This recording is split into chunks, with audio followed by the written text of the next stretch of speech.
Here in my office, I have about 100 Massachusetts-specific law books.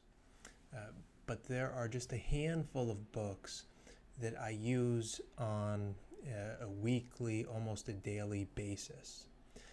And what I thought I'd do is talk about the criminal law books that I use most frequently. And I'll show these to you in the order that I use them most. All right. So the book I use almost every single day is the criminal law source book in Citator. This is a book that is nothing more than a whole number of state laws and procedural rules and regulations. And almost all these things can be found online. But what's so valuable about this book are the citations to cases, either appeals court cases or Supreme Judicial Court cases, referring to each statute and rule in this book. So it's extremely useful, and like I said, I go to it all the time to look at both the statute and what the courts have said about the statute. Next, I'd say I use this on a weekly basis. It is the Massachusetts District Court Criminal Defense Manual. It's by New England MCLE, as are all these books. I had to buy this book when I started accepting court-appointed cases. Right? It's not cheap. All these books are very expensive. I got a lot of them as they were being withdrawn from the library. But each of these is probably about $200 or so. This book, it's a manual on basically everything you're going to run across in the day-to-day world of district court here in Massachusetts.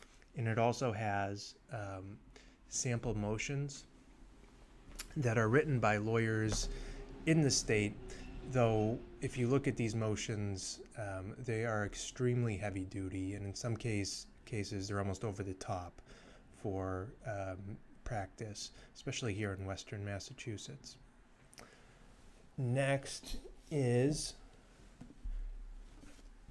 Suppression Matters Under Massachusetts Law. This is a great book for preparing motions to suppress.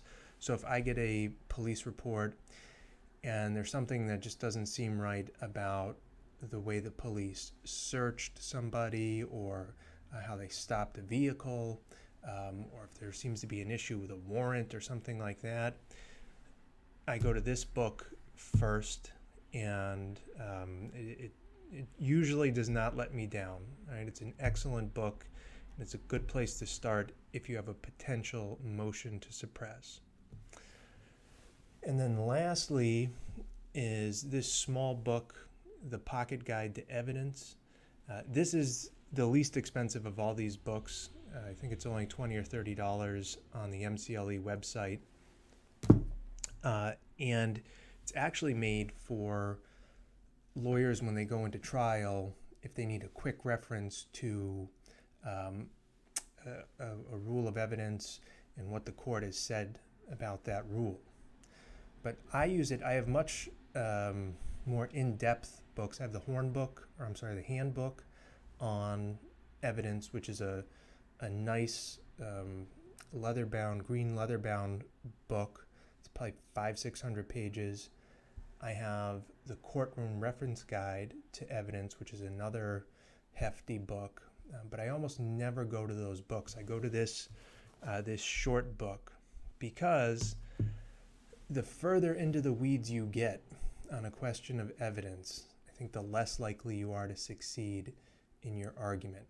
Right? You have to win on sort of like the surface level language of the law, and that's what this gives you. So I stick with this whenever I have a motion in limine or a question about evidence. So these are the 4 books I use, certainly on a weekly basis, some of them on a daily basis. And I've written a blog post speaking further about these, and I'll put it in the description below.